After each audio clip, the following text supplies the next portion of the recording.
Following this fireside chat, sounds fire, we will open up to Q&A from the audience. So we'd love to hear all your questions and opinions. Feel free to share. That's the purpose of CIC, to hear everyone's opinions and provide that platform for us all.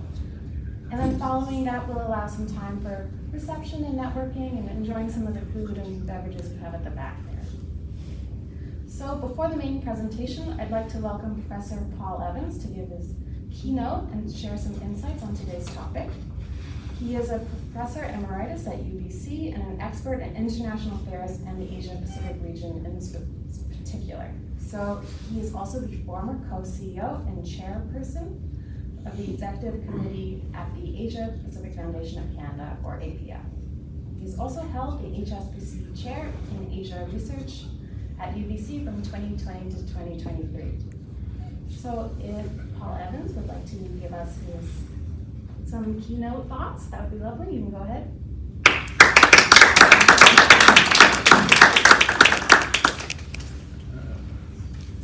Well, thank you. Is my voice okay? It's coming through loud and clear. Well, thank you for the opportunity to gather with you today at a CIC event at what couldn't be a more timely occasion for us to think about Canadian positioning in a very turbulent world where international order is being turned on its head and inside out at the same time, and putting countries like Canada, but virtually all of us, in a context of uncertainty about what is coming, fear about what is coming, and a search for responses. I'm delighted to be able to introduce Pau. He and I have worked together very closely in a joint era at the Asia Pacific Foundation when we were brought in to try to figure out what a strategic partnership with China might look like and how to build an Asia Pacific gateway. Looking back to the year 2000, 2005 was when we got our appointment from the Paul Martin government. The world looked a lot different. In the early 2000s, we were talking at our foundation, the Asia Pacific Foundation of Canada, about a particular conception of the world, and with a preference for globalization, with a preference for looking at trading, open trading systems was key. We were in an era where we were looking at how cooperative security could balance national security and alliance systems for a more comprehensive approach to security in the region, and in which Canada was going to play a leading role with things like multilateral institutions, global and regional. That Asia-Pacific order now seems a long time ago, and Pau is going to get us into a little bit of the shift between orders. We've been in an Indo-Pacific order for the last 3 or 4 years, at least in the context of what Ottawa has been thinking, an Indo-Pacific strategy that took a very different approach than the Asia-Pacific era. In the Asia-Pacific era, it was about multilateralism, but it was about inclusive multilateralism that ran across ideological divisions. The objective was to bring China in so far as possible, to bring countries into collaborations regardless of their ideological orientation and their regime. Again, in the year 2025, which we're in, 20 years after we had a chance at the Asia Pacific, things look a lot different. And in an Indo-Pacific era, the emphasis has been on working with friends and like-minded. It's been on certain kinds of restrictions on free trade, an era of many laterals rather than multilaterals. And if this had been a year ago, that's exactly where I would have sat down. Well, we're in a post-Indo-Pacific era now, is my reading. And it is an era that has been defined by many things, rising countries, but fundamentally by a different role for the United States, which had been the country underpinning an Asia-Pacific, or at least being part of it, certainly underpinning an Indo-Pacific era, was built around America. but now a country that is undermining the principle and institutions and norms of even that Indo-Pacific era. What does it mean to talk about the like-minded now when we have the major, largest democracy in the world moving away from its democratic roots and its institutions? How can we talk about a rule-based international order in which the most powerful country in the world is talking about rules that it makes rather than are part of an order that is legitimated by others? Well, we could go on and on, but I think all of us in the room understand that the world we're living in now is in flux. We don't know exactly what this post-Indo-Pacific order is going to look like. But we hope Senator Woo will help us understand that today a little more clearly and help us with the key issue of where we position Canada. His title today is on, I'll talk in a moment about monsters, but Interregnum. And we're in a bit of an interregnum domestically right now too, with no ill offense, but our political future, who's going to be our ruling group in the next period, is going to be up for grabs very, very quickly in an electoral context. But to come back to, you've heard about who he is. I would add one other thing to his biography, is that both as a leader of a foundation and as a leader in the Senate, Pau has played a eloquent and often courageous role in pushing some issues into the national agenda in defense of Chinese communities, in presenting a view of China that is a little bit more nuanced and complex than has been the mainstream discussion in this country, and has been able to bring, in addition to, the guy's pretty good with words, and in the spoken word and in the written word, elegant presenter. But he's taken on some pretty tough controversies. And he's been in the midst of them around issues related to the parliamentary motions around China as committing genocide in Xinjiang, and a particular and I think eloquent position on why that wording just didn't quite hold. Recently, he's gone back to the genocide topic and using that phrase as something that does apply in the context of Gaza and in the context of contemporary relations in that part of the world. And he's been particularly effective in commenting on and prescribing what should be Canada's response on foreign interference and foreign influence activities. And I won't steal his thunder. We're certainly going to get into China today. But in those areas, I think I speak for many who have deep appreciation for not only the point of view that he has, but also his courage in flying in the face of public opinion when necessary to express those opinions, his own opinions. So with that, it's an honor to invite Pau to come to the fore. But before he does it, I'm going to ask him, what in the world was in his mind when he designed the question for today? The world in a time of monsters, where Canada can be positioned in. And you know, this guy is pretty good as a politician, as a political figure. He's wonderful as a foundation head, but he's also literary. And if any of you have seen his recent piece in the Literary Review of Canada, which was about, he got into the issues of foreign interference and domestic constituencies that could be affected.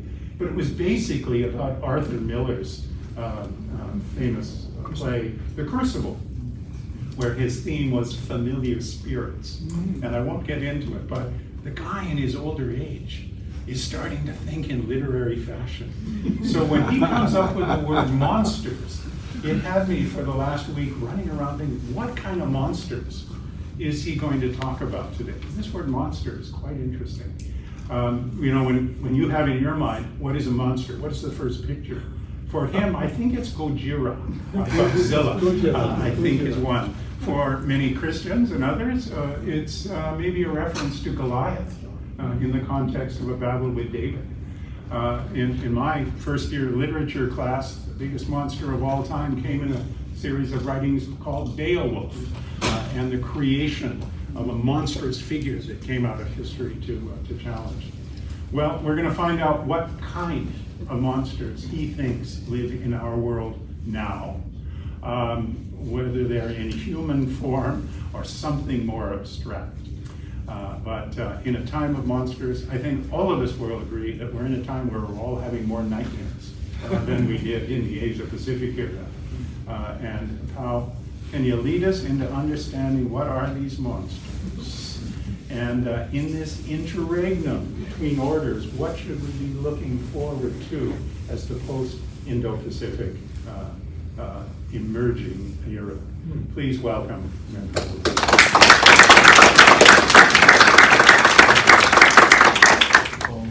Very kind introduction.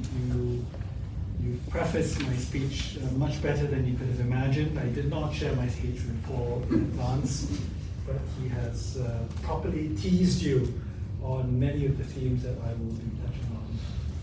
Good afternoon to all of you, members of the call, distinguished guests, friends, colleagues, lots of familiar faces in the room. I'm so happy to see all of you. I don't get back to Vancouver as much as I would like.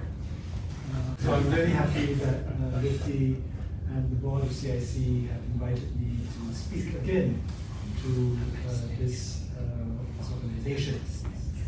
When I last spoke to CIC about 2 years ago, I made the case that the central problem in contemporary Canadian foreign policy was not how it responded to the central problem in Canadian foreign policy was not how it responded to contemporary challenges in a particular geography or on a particular issue. It was also not about having a totem such as the feminist international policy or the promotion of human rights or democracy, important as these values are. The central challenge, rather, is about recognizing the shift in global power and adjusting to an increasingly multipolar world with strategic autonomy. At the time, I did not see any meaningful awareness on the part of our foreign policy establishment of these major trends. On the contrary, the basic premise of Canadian foreign policy was the maintenance of US primacy and a unipolar world. By way of context, it is important to recognize that the emergence of a multipolar world is due to the much maligned globalization, or more specifically, the liberalization of trade and investment, which has provided opportunities for developing countries to insert themselves into value chains and to export products and services directly or indirectly to industrialized economies. And it is also important to note that much of the Western backlash against globalization is not simply an effort to minimize the excesses of unfettered trade and investment liberalization, but it is also an unspoken attempt to roll back the diffusion of power and influence outside of the West. Hence, the now preferred approach to workforce adjustment due to trade disruption is not income support and retraining, but reshoring of industries and provision of state subsidies for businesses that would not otherwise be competitive. Instead of encouraging second and third sourcing of manufactured goods in developing countries that could use the additional investment, the United States and its allies want to shorten supply chains and work with only like-minded trading partners. The backlash against globalization has made all of this easier. Well before Trump, Canada has been pursuing a foreign policy that tries to address important international issues without properly recognizing and accommodating the rise of emerging powers. And it is doing so by privileging, above all, its relationship, our relationship with the United States. Our acquiescence to tough conditions in CUSMA and the approach we took to protecting our interests in the US infrastructure, inflation reduction, and CHIPS bills, as well as all of the Buy America policies in general, says a lot about how much Ottawa is resigning itself to a continentalist economic vision at the expense of international trading partners. That is how I saw the world in 2023. My emphasis on multipolarity and strategic autonomy was not original back then, and it isn't novel today. But I think it is fair to say that the reality of multipolarity is more evident now, especially under Trump 2.0, even if it is difficult to define multipolarity and to describe what it means for the world. We are, in the words of Antonio Gramsci, in a quote, time of monsters, unquote, when the old world is dying and the new world is struggling to emerge, what he calls an interregnum.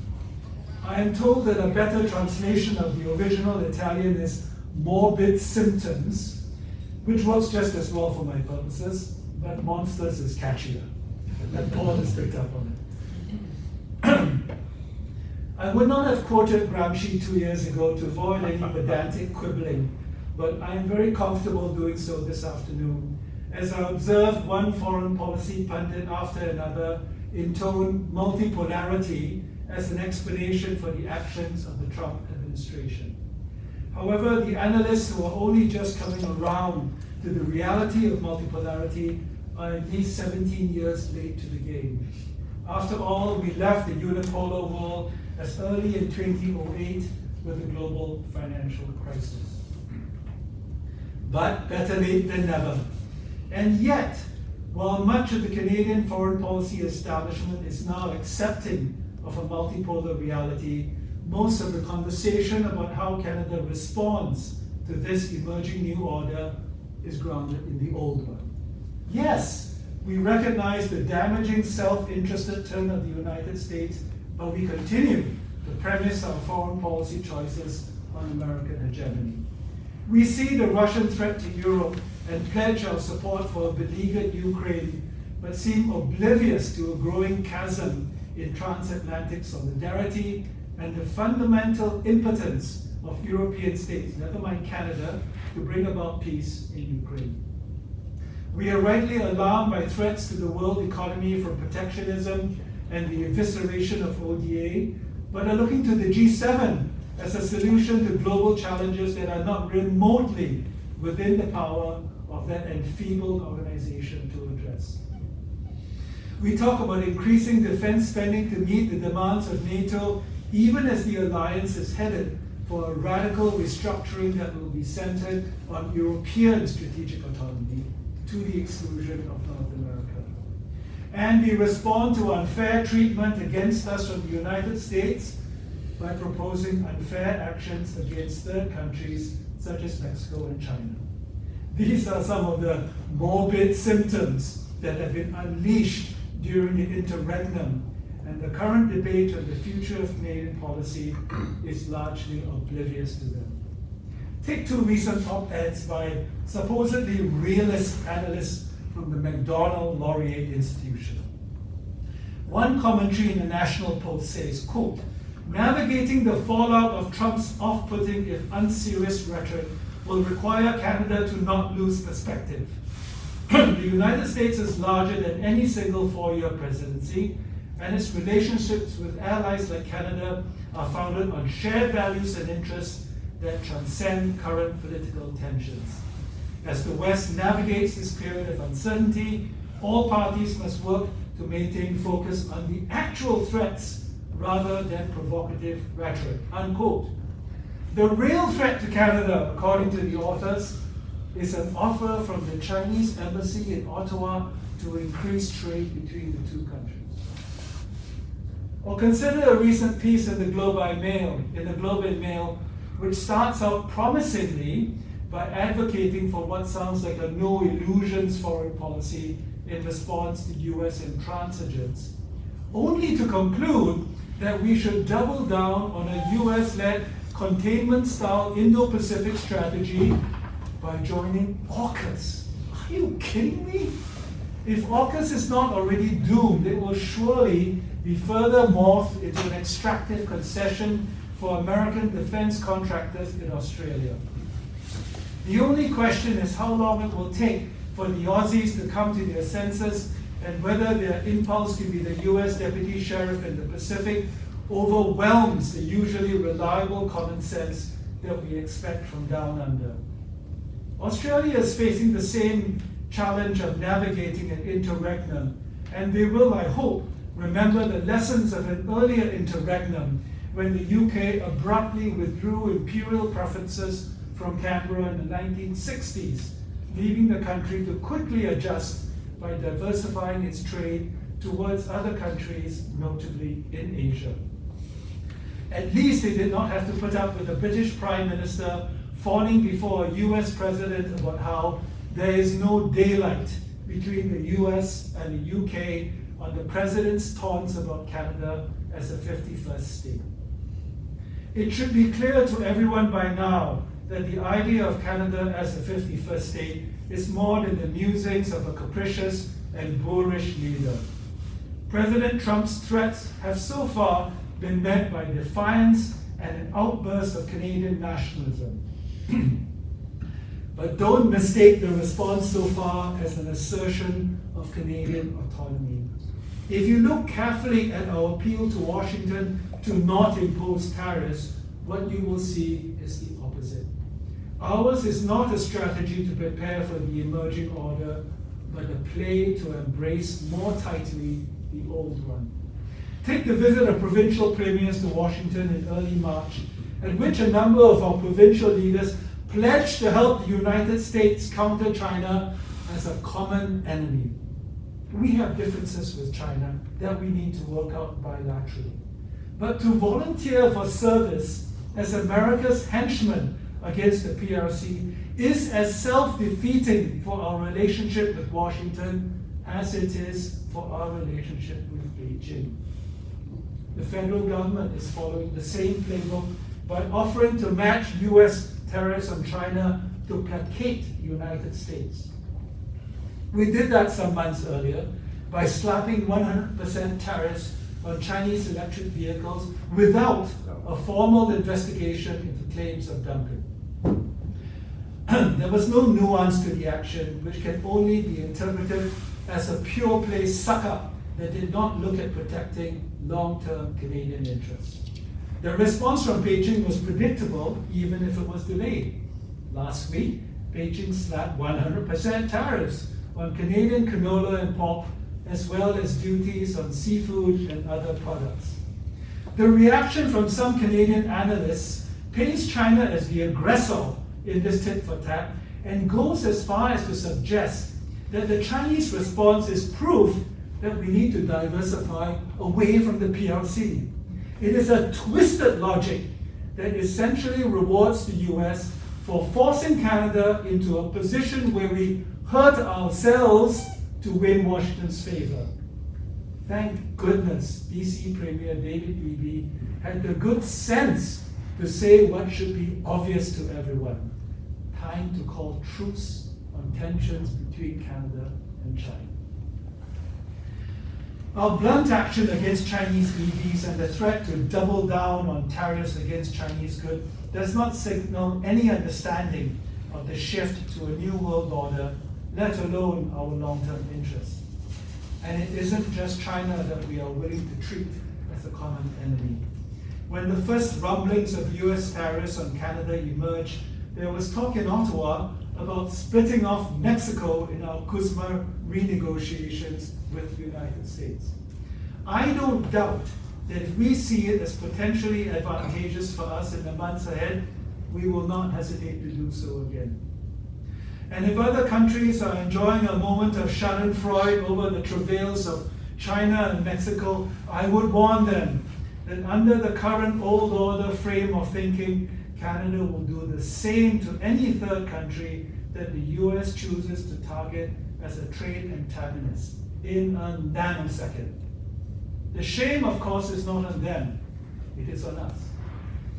For all the bravado in our seemingly muscular response to US taunts and tariffs, our basic message to the Americans is that we still love you and we will do what it takes to regain your love. Indeed, the consistent message is that we should make our union even stronger by building a, quote, Fortress North America, unquote, where we can supply the energy, critical minerals, and other resources to help the United States consolidate its vision of a continental powerhouse led by Washington. Just don't slap tariffs on us. In fact, just don't slap us around. Doesn't this sound like battered spouse syndrome? I think it does, and it's humiliating to watch. Now, I'm not so naive to think that we can counter the tariff threat from the US without some sweet talk along the lines of Fortress North America. But there should be no illusions about this kind of placation, which will take us down the road towards a form of the 51st state, whether we like it or not. The reality is that reciprocal tariffs hurt Canada more than they hurt the United States. And the longer this tit-for-tat war goes, the more this country will be open to a version of the North American fortress. Of course, we won't call it the 51st state. But a customs union with common external tariffs is within the bounds of possibility. Perhaps even a currency arrangement which cedes control of monetary policy to the Federal Reserve. Very few people in Canada are talking about these scenarios now because we are still in the rage or elbows up phase of our blow up with the United States. But I am certain that if the United States keeps up its campaign of economic coercion against Canada, there will be a serious debate in this country about moving in the direction of the 51st state. We will see political and cultural divides in this country that make debates about Quebec independence seem like a squabble over pocket change. To be clear, I am on the side that resists a closer economic union with the United States that reduces our strategic autonomy in the world. For those who share my view, the best we can hope for at this stage is that the storm will pass before North American integrationist forces in Canada gather overwhelming strength. Perhaps a sharp and prolonged downturn in financial markets will force President Trump to moderate his approach. Or perhaps a different America will emerge after 2 years or 4 following the midterm and presidential elections in 2026 and 2028 respectively. One that respects the right of Canada to have some strategic autonomy in the world, even as its economy remains closely tied to the United States. But I am not optimistic. For Canada to pursue a degree of strategic autonomy in its international relations will require some amount of beneficence on the part of the United States, never mind respect. I am not sure that America under any administration is much interested in beneficence. The reality is that the United States is a declining hegemon and one that is increasingly recognizing its diminished influence outside North America. It is for that very reason that the United States will not also seek to diminish its influence within North America. On the contrary, the secular forces at play will compel it to do the opposite. Many commentators have offered the old American dream of manifest destiny to explain Trump's actions, and I don't disagree with them. But whereas manifest destiny and the Monroe Doctrine of the early 19th century and its 20th century variants were about territorial expansion and influence commensurate with rising American power, in the current context, it is about territorial consolidation as a rearguard action against American decline.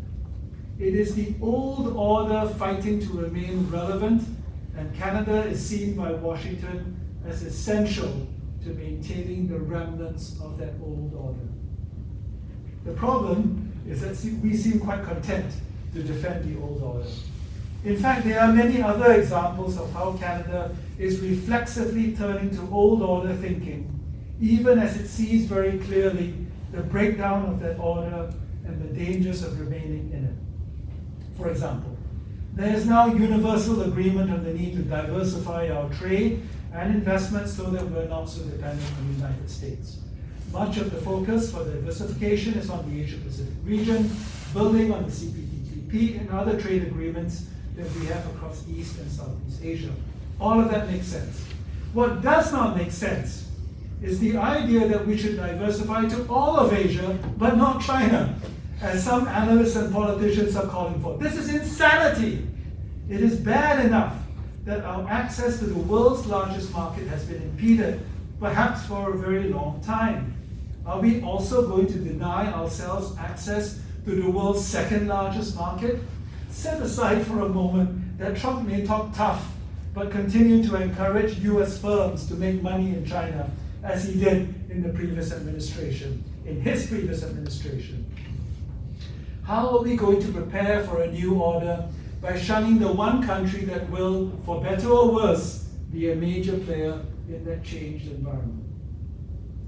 I understand the various reasons for Canadian aversion and antipathy towards China, but the PRC is not, as some ministers and MPs have said, an existential threat to Canada in the way that the United States is today. Let me say that again. China is not an existential threat to Canada in the way the United States is today. But this is the view of so many MPs and analysts and commentators in Canada today. The instinct to demonize China is deeply ingrained in the Canadian political class, and I see it on a regular basis in Ottawa. And I believe we have taken our cues in the way we see and treat China, largely because of American prompting and pressure. The increase in research security at Canadian universities is a good example, as is the recently completed public inquiry on foreign interference. In a final report, Commissioner Hogue, on the one hand, accepts uncritically the intelligence agency's assessment of China as the most serious foreign interference threat to the country. On the other hand, she says that the biggest threat to Canadian democracy is disinformation, but fails to identify the biggest and most consequential source of toxic and destabilizing information warfare facing Canada, which is, of course, the United States. This is just another example of old order thinking, where we are willing to live with the Gramscian monsters we know while exaggerating the threat with the monsters we don't. Here's another example. Recently, Canada announced secondary sanctions on some Chinese companies because of the indirect support for Russia's illegal invasion of Ukraine. We took this move around the time Donald Trump was cozying up to Putin, and just before the US voted with Russia on a resolution related to the 3rd anniversary of the invasion of Ukraine. China incidentally abstained on that vote. By any assessment, the biggest threat to Ukraine's territorial integrity today, after Russia, is the United States. Perhaps there will be a return to the minerals deal in the days and weeks ahead, but any such deal will be extortionate on the part of the United States and ultimately beneficial for Russia. It will be a deal that Canada and the EU would have resolutely refused to contemplate before Trump. But we will, of course, go along with it. Are we contemplating sanctions on United States and American companies for aiding and abetting Russian strategic objectives? Of course not. And I'm not advocating that we do. But can we at least have the honesty and self-respect to not pretend that we are acting in the interests of Ukraine when we're doing so only to the extent that it is backed by US power? Hypocrisy in foreign policy is as old as foreign policy itself, so we should not be surprised that Canada's positions on various global issues are rife with contradiction and double standards. There was a time when the dominance of the old order, anchored by the preeminence of the United States, could gloss over these contradictions, and the rest of the world could do little but mumble quietly about them. But the increasingly multipolar world means that countries around the new poles of power are both more conscious of the double standards of the West and less tolerant of it. They may still feel compelled to bite their tongues in the presence of the American Imperium witness King Abdullah in the Oval Office, if you saw the TV clips, but not so much when it comes to a lesser power such as Canada. I have met diplomats from the so-called Global South who are openly telling me that they no longer have patience for lectures on human rights and democracy from our foreign affairs officials, given our blatant double standard on the issues that matter to them. Welcome to Palestine. You may be aware of the official figures on the death toll from Israel's assault in Gaza, something in the order of 45,000, with 70,000 plus children killed. But you are likely not aware that a July 2024 paper in The Lancet estimates that 186,000 Palestinians have been killed in Gaza alone since October 7, either from direct military action or from starvation, malnutrition, disease, exposure, and lack of access to medical facilities. This much larger number of casualties is on account of Israel's policy of restricting humanitarian aid, such that essential medicines and food are not getting to civilians in Gaza. Last week, Israel reimposed its embargo on humanitarian aid entering Gaza and cut off electricity, which means the death toll will surely rise. In contrast, the death toll in Ukraine, the civilian death toll in Ukraine, is under 15,000. Now let me be clear. One death in war is a death too many, and we are right to express our support for Ukraine in its fight against Russian aggression. But where is the outrage in Canada and across the West against Israel's ongoing genocide in Palestine? Here is what our government said in response to Israel's most recent blockade on humanitarian aid to Gaza. Quote, Canada is concerned by Israel's decision to halt aid to Gaza. The parties to the conflict have an obligation to facilitate rapid and unimpeded passage of humanitarian relief for civilians, unquote. The best we can do is to express concern and call on the parties to the conflict to act decently. To be fair, this is pretty much the response of our traditional Western allies. So I can see how if we are cocooned in an Atlanticist old order and mostly talking to just the folks who inhabit that order, our statement might seem perfectly appropriate. But I can assure you that most people in the world see the actions of the West with respect to Gaza as deeply hypocritical and fundamentally indefensible.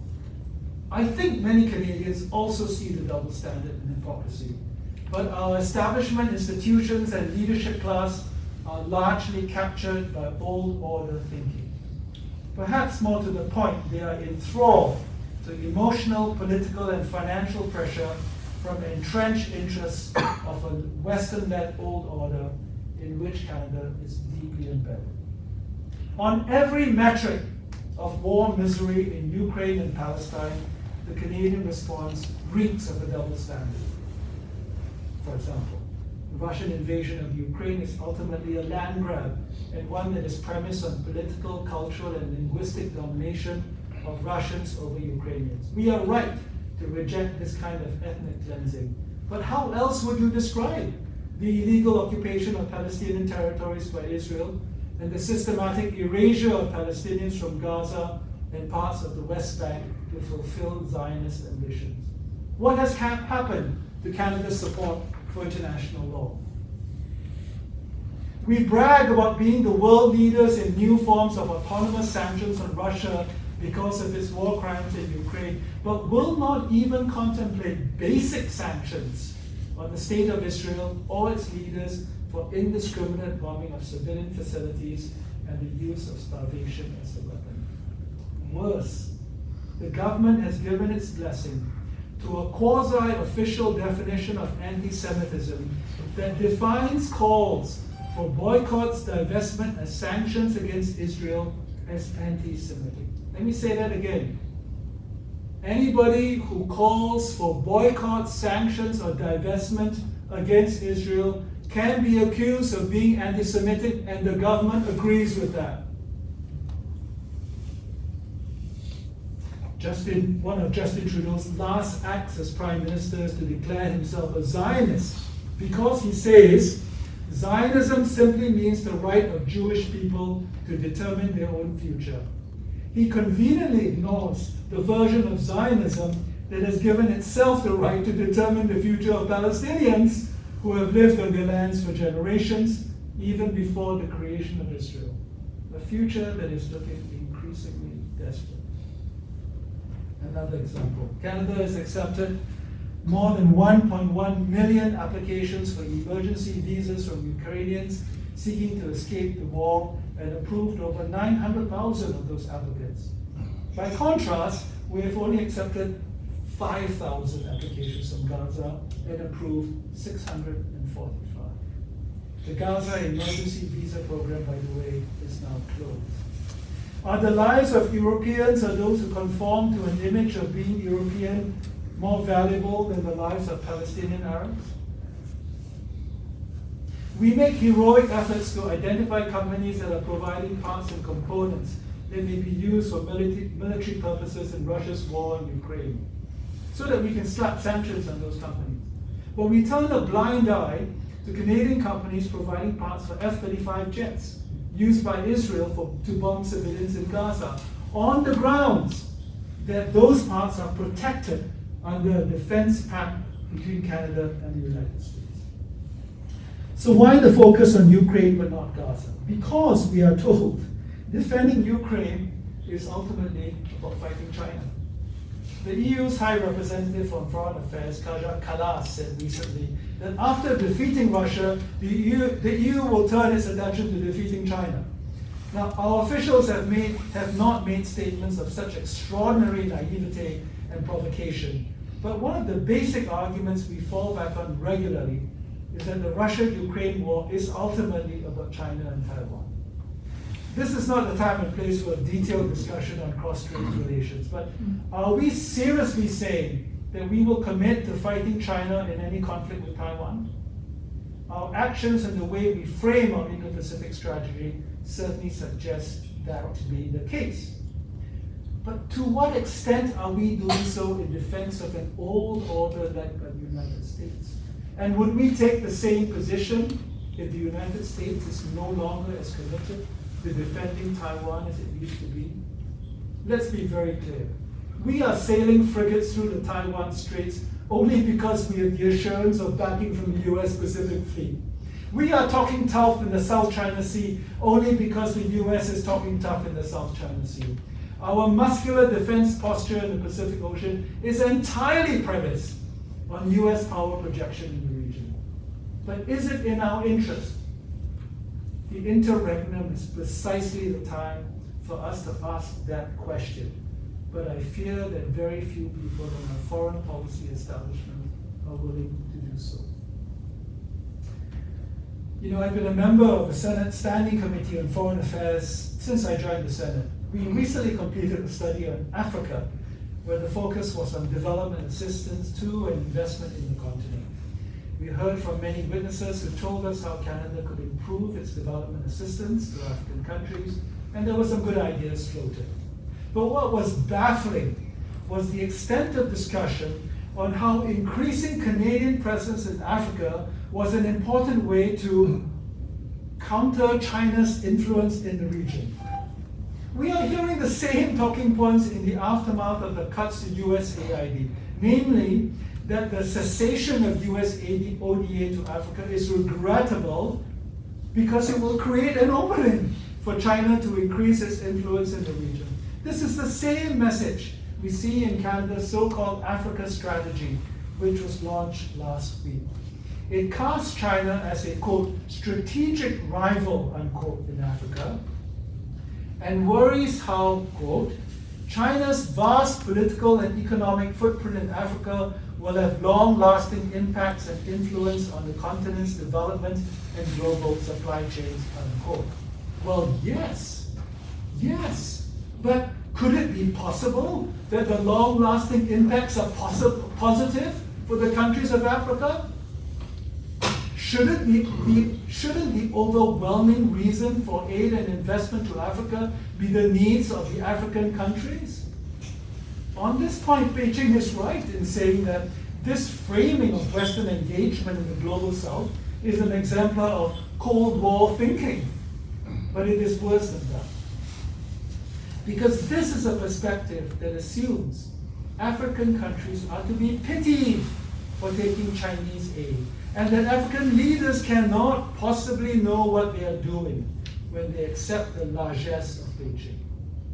It wasn't until we got to the end of our study when we heard from a panel of African ambassadors who said that while their countries would welcome more Canadian aid and investment, they are quite happy to also accept the airports and the ports and the roads and the bridges and other infrastructure projects that China has to offer.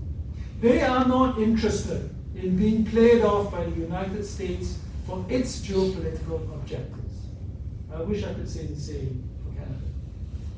Let me close with a reflection on a specific policy area where we can begin to exercise some strategic autonomy in the context of a more multipolar world. It is in our Indo-Pacific strategy, which is currently written and certainly is currently perceived by Asian counterparts as a kind of lightweight version of American policy under Joe Biden. I have previously argued that there is no analytic value to the concept of the Indo-Pacific, except in giving cover to a soft containment strategy on China. If I had my way, I would abandon the Indo-Pacific nomenclature altogether. But even if we stick with it, our IPS should be substantially revised to demonstrate our appreciation for new strategic poles in the region and our willingness to work with all of them in the pursuit of Canadian interests, independent of the United States. It would put less emphasis on the maintenance of US primacy in the Pacific and more on cooperative security in the region. It would seek to build stronger ties with India, because India is a rising power on many fronts, but not to enlist Delhi in the containment of China. It would respect ASEAN centrality in all aspects of our relationship with Southeast Asia, and not just the ones that align with US priorities. It would also drop the double standards on how we lecture Southeast Asian countries on their human rights failings when we ignore the logs in our eyes. And most importantly, it would engage China as the complex and indispensable power that it is in all the domains that matter to Canada, without the gratuitous labeling of the PRC as a, quote, disruptive power, strategic rival, or worst of all, existential threat. Let me conclude with an abridged version of the passage from which my speech title has drawn inspiration. It is from Antonio Gramsci's notebook, number 3, and was written between 1930 and 1932. Quote, "The crisis consists precisely in the fact that the old is dying and the new cannot be born. In this interregnum, a great variety of morbid symptoms appear.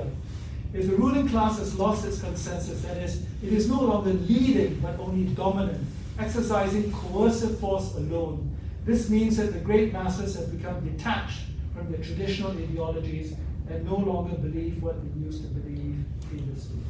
The crisis creates precisely this situation of great masses who no longer consent to the existing order. This means that the terrain is open to both new ideological constructions and regressive reactionary movements. In this phase, one sees the emergence of charismatic figures, demagogues, and attempts to restore authority through coercion rather than consent. The struggle for a new hegemony begins, but in the meantime, a kind of social paralysis can occur when the old system is incapable of renewing itself, yet the new system is not yet strong enough to take hold. These moments are dangerous, but also full of potential as they force societies to confront the contradictions that have built up over time. My friends, these moments are dangerous, but also full of potential as they force us to confront the contradictions that have built up over time. Thank you for your attention.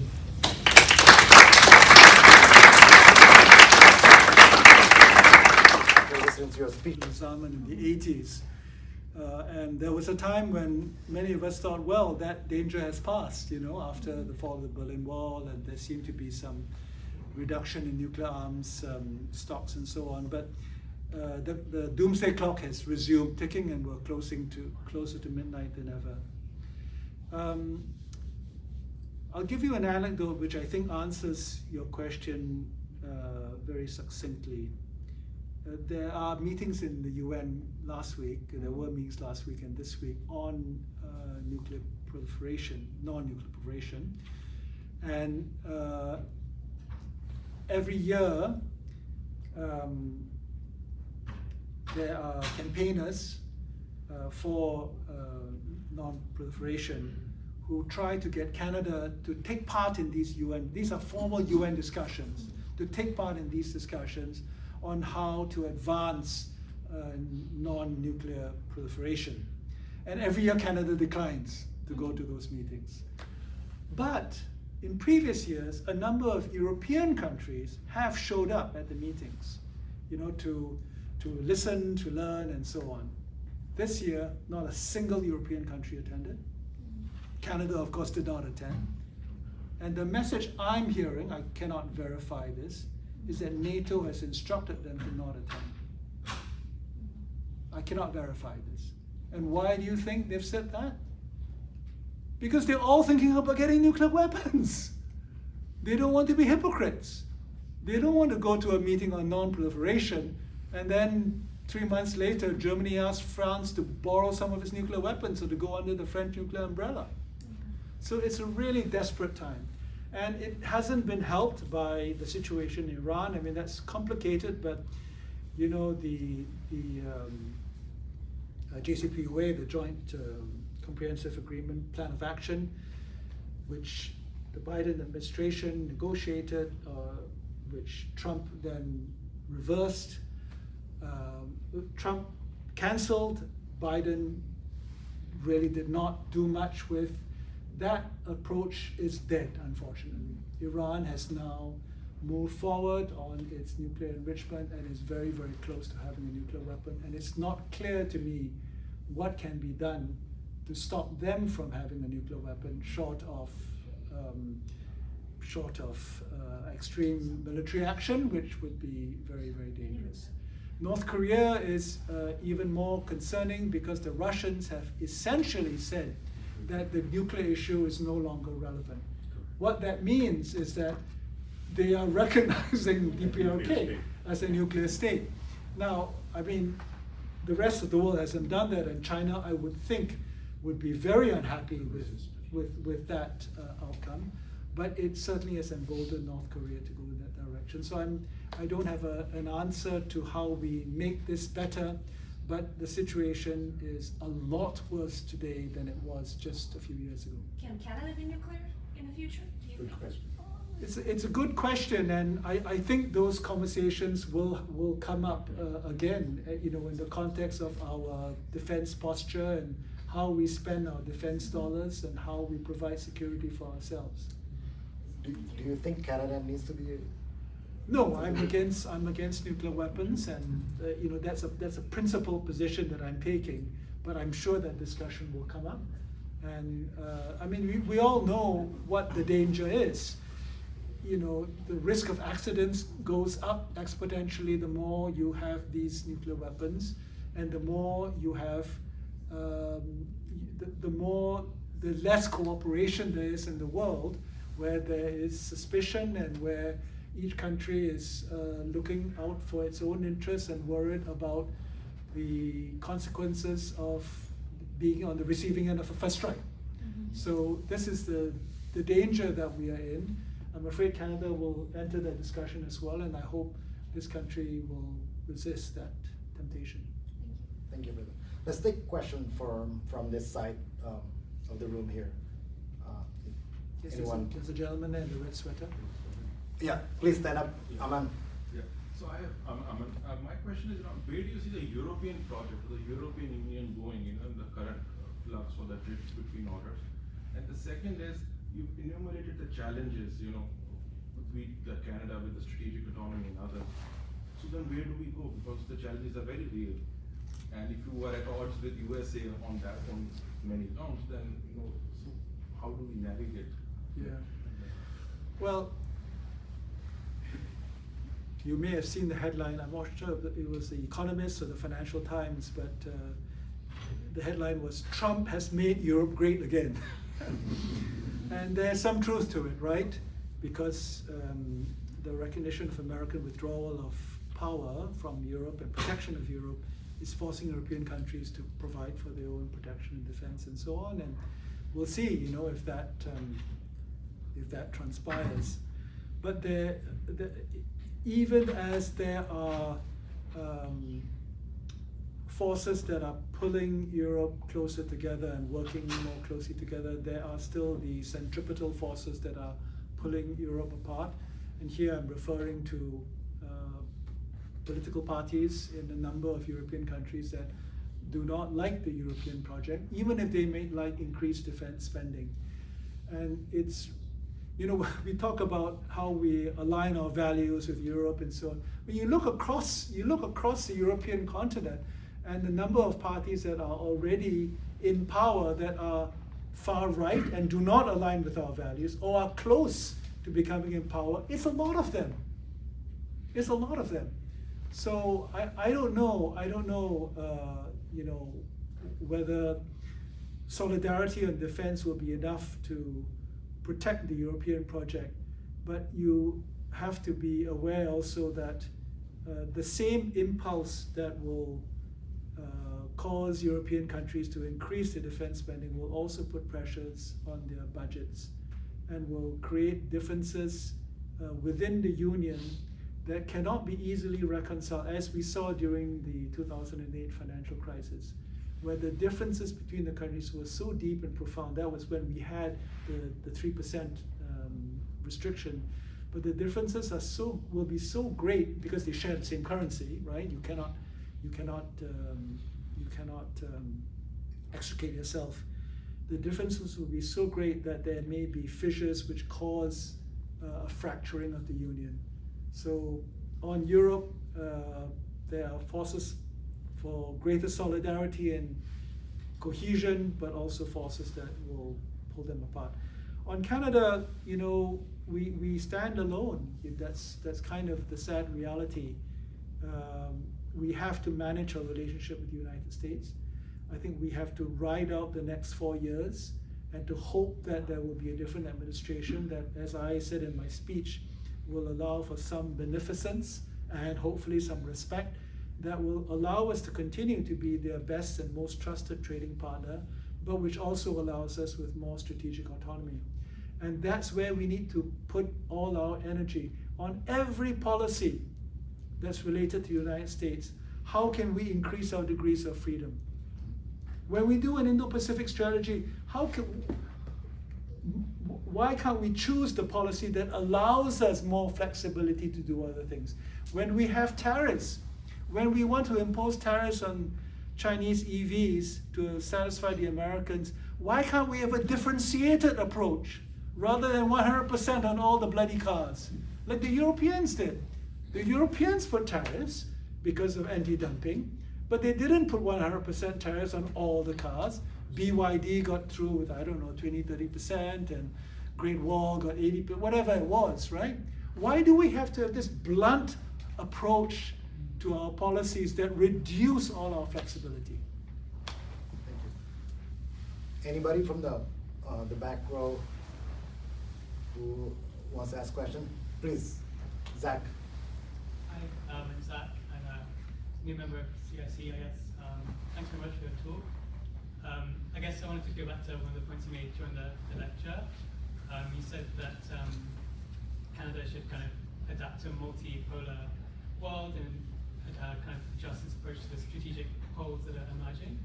I'm just wondering what kind of criteria should be used for Canada to do this. What kind of criteria should it use for choosing which countries, jurisdictions to partner with, and how deeply it should make those partnerships?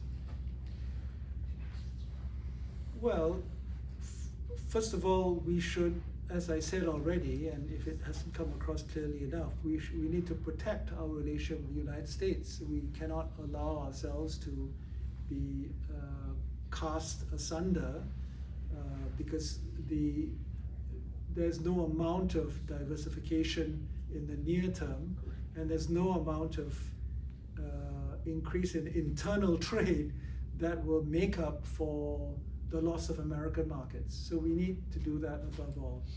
And within that framework, we need to have the flexibility to partner with other countries based on essentially on our economic and national interests.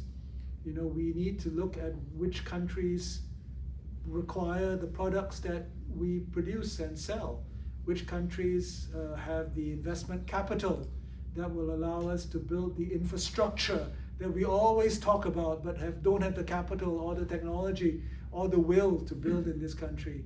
We need to identify the partners that fit what our needs are and partners that are willing to play with us. And that means being open-minded to all partners and not trying to divide the world into, well, you know, democracies and autocracies, for example. That's not a helpful. We can hold on to our values and we have to protect our democracy, but we don't have to divide the world up that way and set up self-imposed barriers to our engagement with them. You know, your answer reminds me of a foreign policy that Indonesia, the country when I was born, taken, where, you know, it recently joined BRICS, right? But at the same time is trying to join the OECD. It is the member of the RCEP, or the Regional Comprehensive Economic Partnership, but right now is trying to join the CPTPP, and that's based on the, you know, independent and active foreign policy principle, right? But my question is, can Canada actually pursue, you know, such approach without alienating its traditional partner, the United States? Can it actually be this country that pursues foreign policy based on purely self-interest or national interest? Well, it will take finesse, right? I mean, and I can't answer the question as a blanket solution to the way you put it. But on every policy choice we make, and I've already given you a couple examples, on EVs, right? We had the option of having a differentiated approach. Why did we not choose that? I don't know. I think it's because Minister Champagne, you know, wants how tough he is. He's one of the guys who says China is an existential threat. I don't know what he means. Like, in what way is China I mean, it's not a nice country, okay. You don't like the way they treat their people, okay, but is it an existential threat to Canada? So on every policy choice we make, let's find a way that allows us to have greater flexibility. On IPS, again, we have a golden opportunity, I think, to rewrite the strategy. As I've said, I would rather drop the Indo-Pacific term because it sends all the wrong signals. But we have a chance to write it where, first of all, we take out the term China is a disruptive power. Let me ask you, which is the most disruptive power in the last 6 months? It's not China. Of course we're not going to name the United States. I'm not, you know, this is not a high school game about pointing fingers. It's about acting in Canada's interest and not being gratuitous in our foreign policy. Calling China a disruptive power was purely gratuitous. And it was done, I guess, you know, to show the Americans that, you know, we are aligned with them. But how do you think the rest of Asia perceives it? They perceive it exactly as it is, that we want to be the junior partner of the United States in Asia. And so when we try to join all of the institutions and fora, whether it's ADMM Plus or East Asia Forum, the Asians will say, well, you know, the Americans are here already, and you're the junior partner, why do we need you here as well, right? So we're not making the choices that give us flexibility, and that's the first thing we need to start to do. Thank you for that. Sir, yeah, go ahead. And before that, Yes, hello. hello, I used to cover Japan for the Canadian news chain when it existed, Southern. And at that time, in the 1980s, we were talking a lot about diversification, and there were a lot of visits from Canadian executives, and there were lots of parties and visits to beautiful sites and all sorts of speeches about expanding trade with Japan. If I remember correctly, the Harper administration, however, closed the consulate in Osaka. And as you know, the Osaka area consists of several prefectures, the total population of which is exactly Canada's, and the GDP is roughly the same.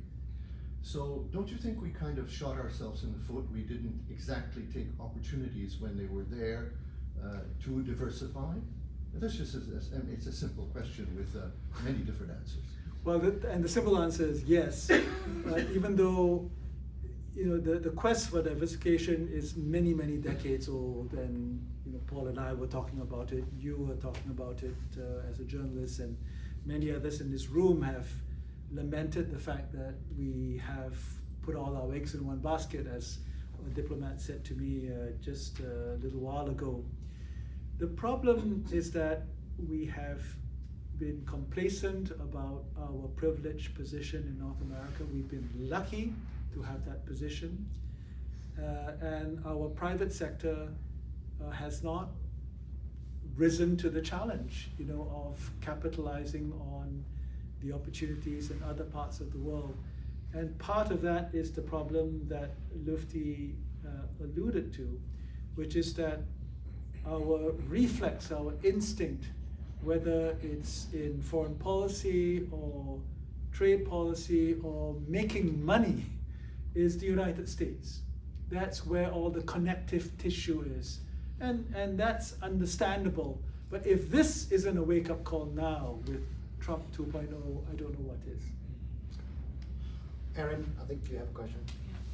So I'm Erin Williams with the Asia Pacific Foundation of Canada, and I joined the foundation when it was still under your leadership. But before that, I don't know if you remember, but you were actually my teacher about 10 years before that. So the question I have is more as one of your former students, and this kind of builds on Lutfi's question about multilateralism. What do you think Canadians most need multilateralism to do for Canada now, given that we're in such a kind of an uncertain time?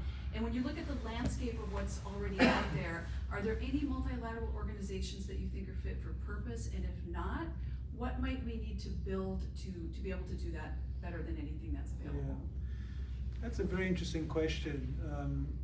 I would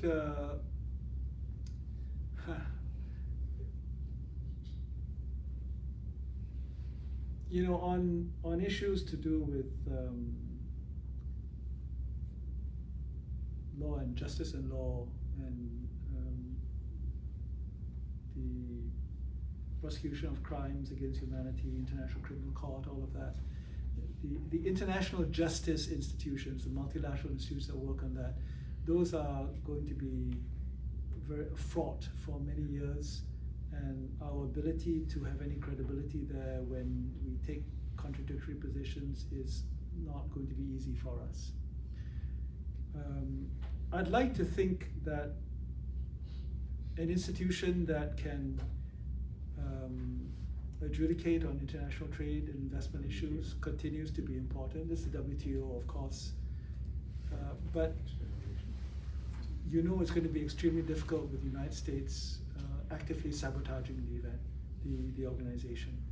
But that's an area where I think we need to continue providing life support for, because our dependence on international trade and on the rules of trade being followed by trading partners really matters to us.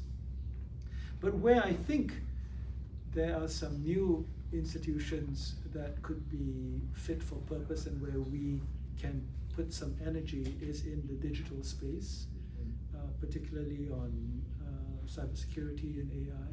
But we have to do so in a way that recognizes the multipolar world. We have to do so with China being involved in some way, as hard as it's going to be. But how are we going to do that when we are aligned with the US and trying to block them from developing their AI systems or not allowing certain chips to be sent to China and so on. That's a fundamental contradiction that we face, but that is an area that really needs global governance and for a multilateral institution to work together.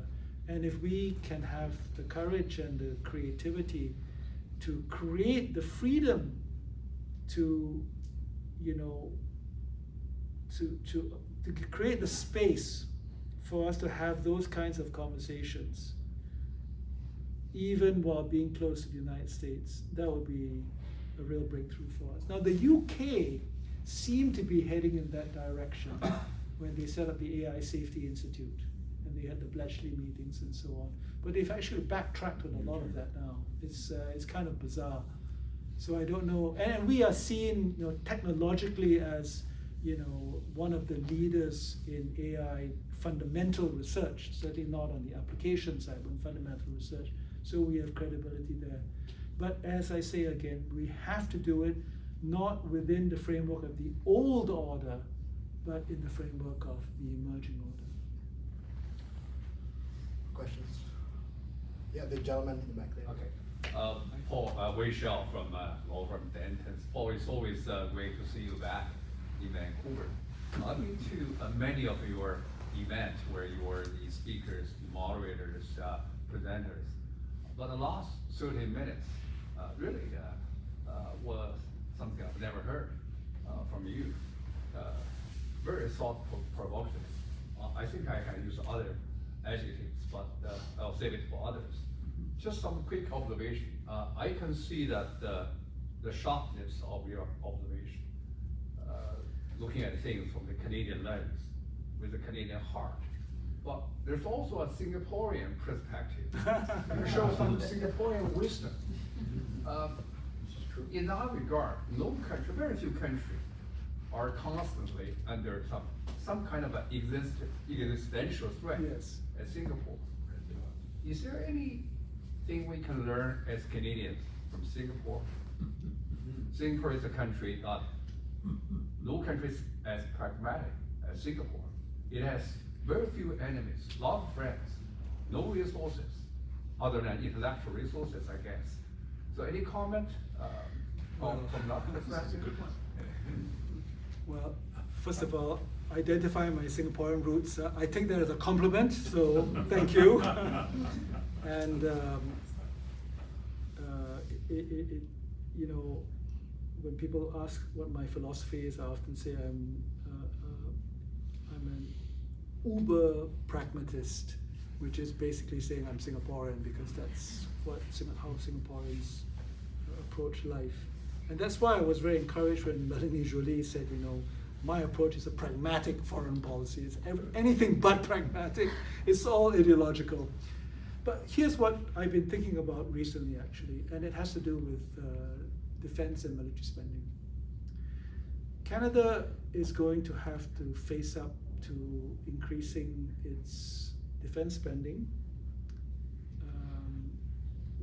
Whichever party comes into power, that is now a given, okay? No party is going to say, we're not going to increase our spending. And the totem that we've put out there is the 2% target of NATO. But I think we really need to reframe how we spend our money, what it's used for, and who the enemy is and what we're trying to defend against. And I think a lot about Singapore because Singapore spends a lot of money on defense, okay? And very sophisticated. And it has national service. And it has national service, which I avoided, by the way.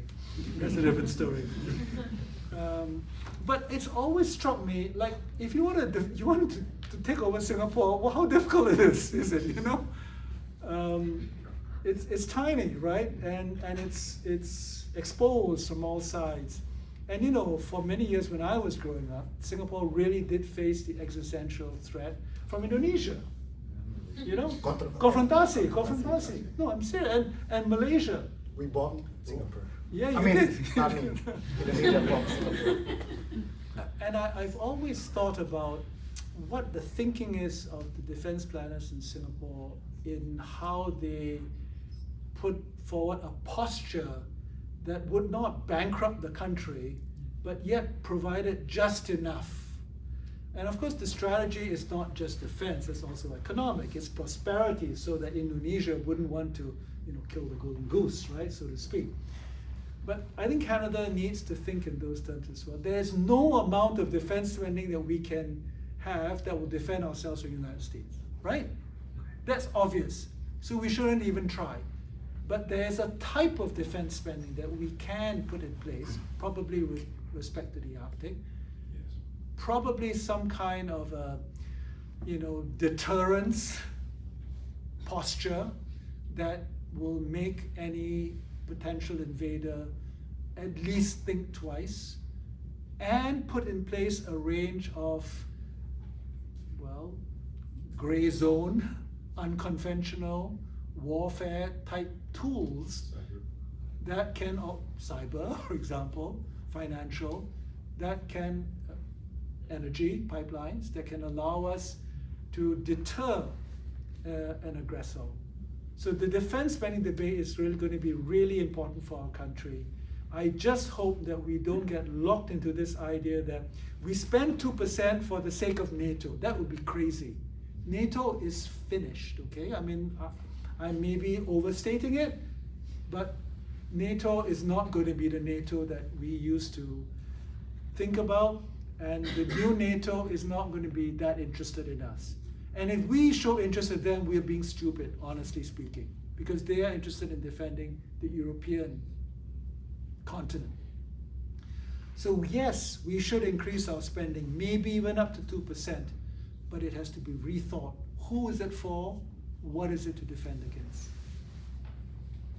Over the last 2,000 years, in Southeast Asia, there's only, 9 million people died from conflicts due to differences in religion,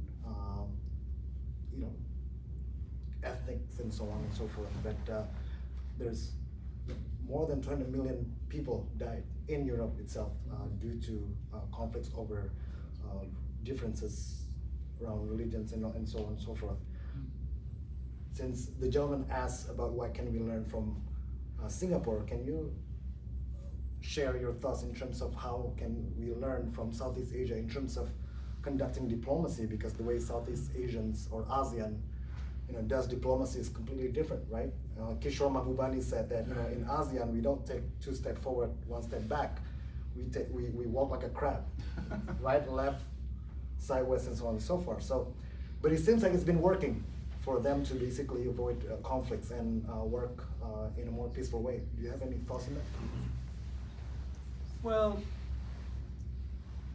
I'm a child of ASEAN. I was born 4 years before it was created. So I lived through all of the formative years, and I remember, most of you won't even know this, ASEAN was created as a Cold War instrument to fight against communism, And miraculously, it was able to morph itself into an organization that accepted communist countries. Vietnam, Cambodia, Laos. And it is this flexibility in ASEAN, it's kind of non-denominational core in ASEAN that I think has allowed it to be so durable. There was a big debate in ASEAN 20 years ago, maybe more, about whether ASEAN should emulate the EU. Essentially, the debate was political union, some sort of political union. The EU, the political union and economic union, whereas ASEAN basically did kind of economic union, but isn't really moving any closer towards political or currency union and so on. And a lot of people, I remember the debate so well, Europeans were lecturing ASEAN, you guys got it all wrong. You're just a talk shop. You don't get anything done. You should follow our model. We have real deep integration. You don't have integration. You're just getting together every year and you hold your head, you link your arms and you smile for the photos. But which has been more durable? Which has been less likely to fail? ASEAN, definitely. The EU, I think, is a project that is very vulnerable, to answer your question, to go back to your question. And I think it's because ASEAN has not tried to overreach, and it's allowed itself to have diversity of opinion and views and political ideologies that sometimes make it difficult for the countries to get together. Now, this is not a blanket endorsement of ASEAN, and I'm not here to sing the praises of ASEAN, because there are a number of very difficult issues that if it's not able to make progress on, will undermine its credibility. And the two issues you know as well as I do, Myanmar and South China Sea, right? ASEAN's been talking a good talk for a long time, and they've been tough to Myanmar, I accept that. But the problem is still there. And ASEAN is frustrated, but there's no progress. On South China Sea, the Code of Conduct, we've talked about it for a long time. But Philippines is very unhappy still. China is putting pressure on. So ASEAN is going to have to step up its game, is going to actually have to make progress on some of these difficult issues, or its credibility will be undermined, or within ASEAN, there will be fractures as well. Thank you for that. More questions from the audience? Actually, yeah. Yes. First of all, thank you so much for a very dynamic and pragmatic presentation. I really appreciated that. I'm Margot Sangster, and I'm here because I've worked in the Philippines and Afghanistan, volunteered in Thailand and Kenya, so I have a globalist perspective on things. You talked about a top-down and a bottom-up approach to multipolarities. Given that I agree that things have shifted, and I've thought that for some time now, but given that I don't hear that perspective expressed almost anywhere, and I'm privileged to have a circle of friends who are pretty tuned in, but they're probably aware, but the mainstream population and the media, I don't hear much discourse about times have changed. And so I'm just wondering if you could add a little more to that top-down, bottom-up, because I feel like there needs to be a mass sort of public campaign to go, this is 2025, it's not, because I think that's what really increases polarization and fear and confusion, because I think a vast majority of people just don't really get what's going on. Yeah. Well, this is the problem that Lufti identified about how do we change minds. Exactly. And the lack of awareness and recognition is not just among the general public, it's also within our bureaucracy and across the decision-making apparatus. But what has changed is that at the elite level, many analysts are now putting their finger on multipolarity as the explanation for what's happening. Marco Rubio himself has said, okay, this is the Secretary of State, he's saying the reason why we're doing this is because of multipolarity. America cannot be everywhere, there are other poles of power, so we need to focus on blah, blah, blah. So America is saying it as well. So I think at some level it's sinking in that the world has changed. What has not sunken in is how we respond. And our reflex is still very much to actually protect the old order with the US rather than shift to a new one. And I'm not sure, I think on this it will require more top-down than bottom-up. I think we need our foreign minister to say, Canada is now in a multipolar world. We are under threat from the United States. They have said they want us to be part of them because they want to consolidate North America into their sphere of influence. I think our foreign minister should say that very clearly, and then tell Canadians that therefore our foreign policy has to manage this really important issue, protecting our dignity and our independence to the extent we can, and reaching out to other parts of the world to have a foreign policy that also recognizes their interests and their priorities and ways in which we can work more closely with them. Without top-down leadership, we're not going to get very far. What is the top-down leadership we're getting now? It's all platitudes. You know, the international feminist policy is the signature foreign policy of our government right now. I'm all for promoting the role of women and improving their welfare so that their societies are better off. But that's not a foreign policy. That's a series of projects that we can do. But that's the kind of thing we talked about. We talk about countering authoritarian states as our top priority. We talk about the defense of freedom as our top priority. All of these are important things, and Canadians love to hear that. But we need to also have leaders who talk about the world as it is today. And to be honest, I look around my colleagues on Parliament Hill. I think of the people who could be foreign minister, whichever party we're talking about. I'm not sure who can do that. I really don't know. Senator, I actually I have two questions on behalf of our young colleagues here because, well, first of all, CIC Vancouver, I don't know if you are aware about the other branches that we have all over the country. We are a pretty young team, right? And we also have a lot of young people in the audience here. I have two questions, but my first question is regarding your own career. Maybe this one's a little bit personal, but you used to be the president of the Asia Pacific Foundation of Canada. You could easily go to business and make a lot of money, but you chose to be a senator, and then you use that platform, to be, quite blunt. You become quite controversial because of your, your activities and your positions on certain things. So, what lessons do you think that young people can learn from your own career and having such a unique or taking unique position in that kind of platform? I'm not sure what advice I can give. What I often say to young people is that it's important that you develop an expertise and a skill, an area of knowledge that you are very comfortable in and with, and use that as a basis to be recognized in whichever field that you want to work in. Expertise counts.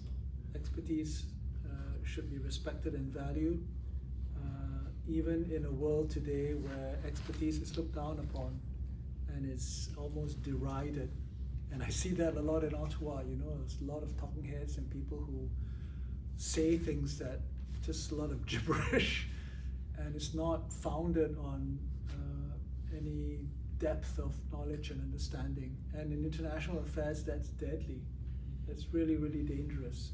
So many of our leadership class don't have much experience around the world. They haven't lived abroad or spent any time abroad, and they pontificate on issues around the world based on their preconceptions and the biases, and that's not healthy.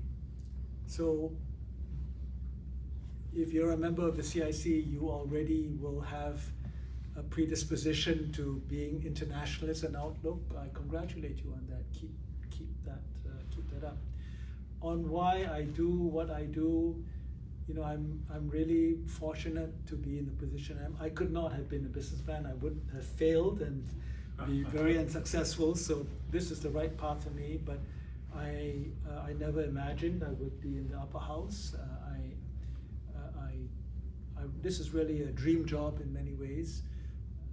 And I know this sounds trite, but it's a huge responsibility as well, because I'm an independent senator. I don't belong to a party. And if I, as an independent senator, don't say the things that I believe need to be said, nobody else will say them. You can be sure the Liberal MPs or Liberal senators will not say these things, nor will the Conservative MPs and Conservative senators or the NDP for their part. So it really falls on those of us, and there are many of us now, there's nearly 100 independent senators. It falls on us to be, the house of sober second thought and to challenge the government and challenge policy by taking not the short-term view that's a function of the next election and who will vote for you, but the long-term view for the country. Okay, I think we have to end this event. Thank you very much, Thank you. Senator, for Thank you. your time and for that Yeah. fantastic speech. There's a lot to think about. I'm sure that the audience also appreciate your time.